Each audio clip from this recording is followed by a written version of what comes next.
They left Bethlehem in a hurry at night, Jesus, Mary, and Joseph. They had to flee because a man who derived his power from the mighty Roman Empire felt threatened, felt that his power was threatened by this innocent little boy.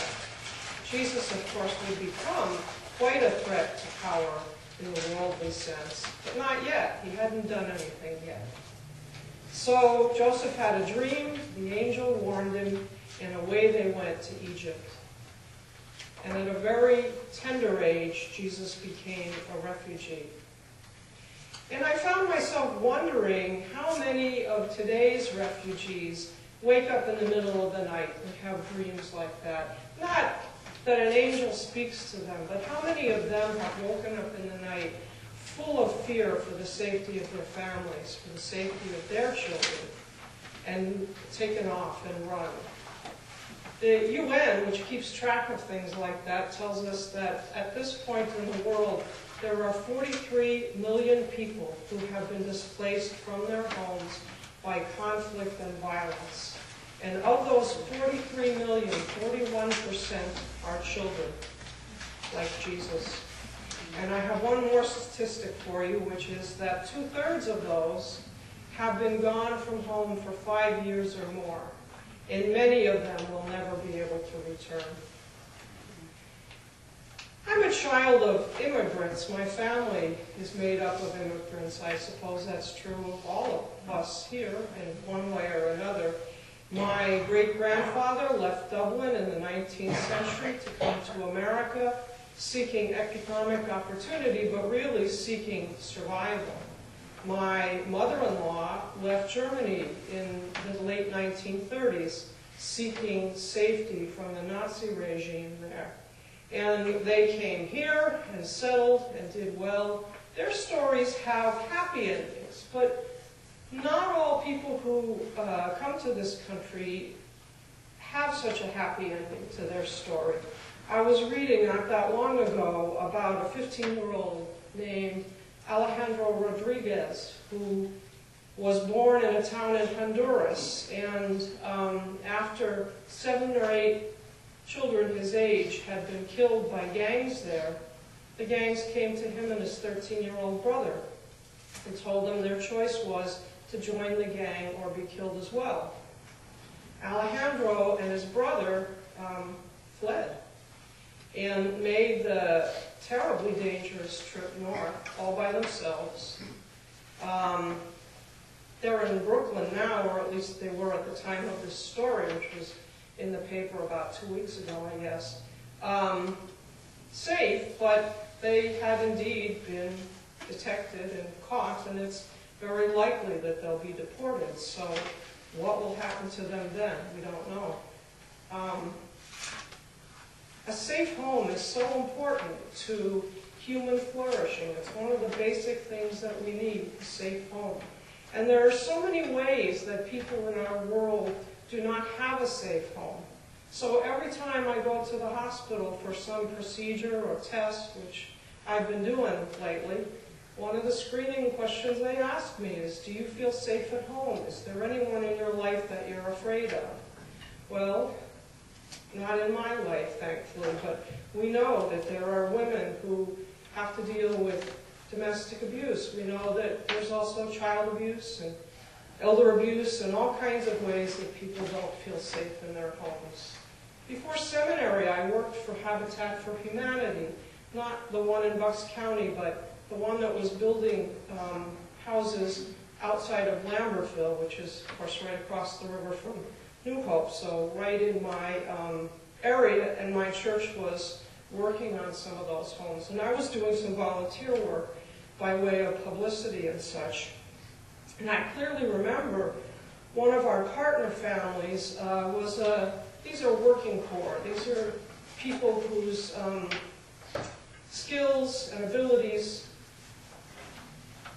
lead them to jobs that pay minimum wage or not much more. Actually, you can make more than minimum wage and still have trouble finding safe, affordable housing in our society. But the housing that she could afford was a place where there were bare electrical wires, not safe, and also unsafe for her kids in other ways. There were predators in that development that offered all kinds of inducements to kids that you wouldn't want your kids to face.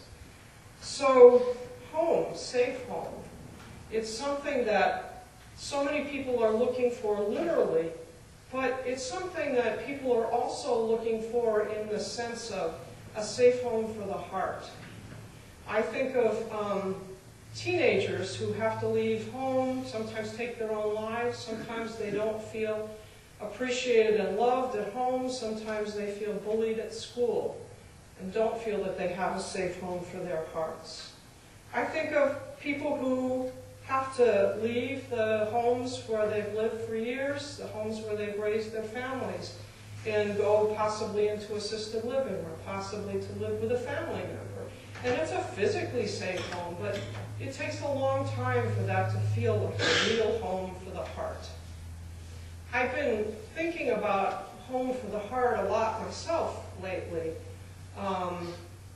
Some of you know that starting in September, there's been a lot of conflict and controversy, I'm sorry to say, at the seminary that I attended in New York.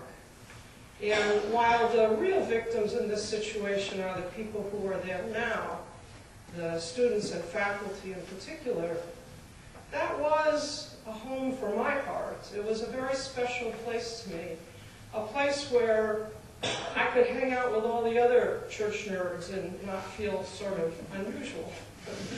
But it's been a place that I go back to in memory, and a place that I sometimes go back to evening prayer or other services, or to use the library in reality. And I no longer feel like it's a home for my heart, and I'm grieving that loss. I really am.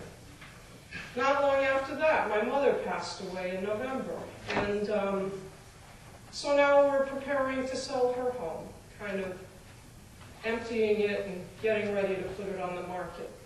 It's the home where I grew up, and I've still had that connection to my growing up. I don't imagine that once it's sold, I'll ever go back to my hometown. There just is nothing there for me. And so that connection with my parents will be lost to me, and I'm grieving that. And then, as you know, I have been diagnosed with a form of breast cancer, a form of non-invasive breast cancer. The doctors are telling me that I'll be fine, and I do believe that. I'm fine right now as I stand before you. Everything is going well. And yet things like that make you question yourself and make you wonder if your own body is literally a safe home for your heart. So, in so many ways, safe home, safe home for the heart. These are things that we seek in one way or another, almost all of us. And in some ways, things that we always will seek, as long as we live on this earth, because we know that our true home is in God.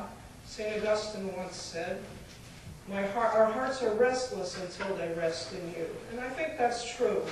But while we are here on this earth, having a safe home is important to us.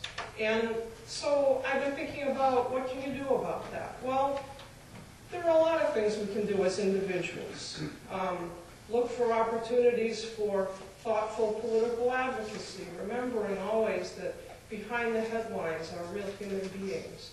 We can support the work of organizations like Habitat for Humanity, or A Woman's Place in Doylestown, or on a bigger scale, the Red Cross and the International Rescue Committee. But I think there's something that's even more immediate and even more important to us as a church community. I think that most of us here would probably say that we find at Good Shepherd a safe home for our hearts. And I think it's really important for us to make sure that this is a safe home for everyone who comes here. And I also think it's really important not just to be ready to welcome anyone who shows up. I think it's important to think about how we can reach out and be active in welcoming anyone who's looking for a safe church home, making them know of our existence, bringing them in. If we are the Church of the Good Shepherd and we cherish that, then we need to be the people of the Good Shepherd and do that work of bringing the sheep home. So I think that's a particular challenge for us as a church community in this new year ahead. And I invite us all to think and pray about that and discern what we can do about that in the year ahead. Amen.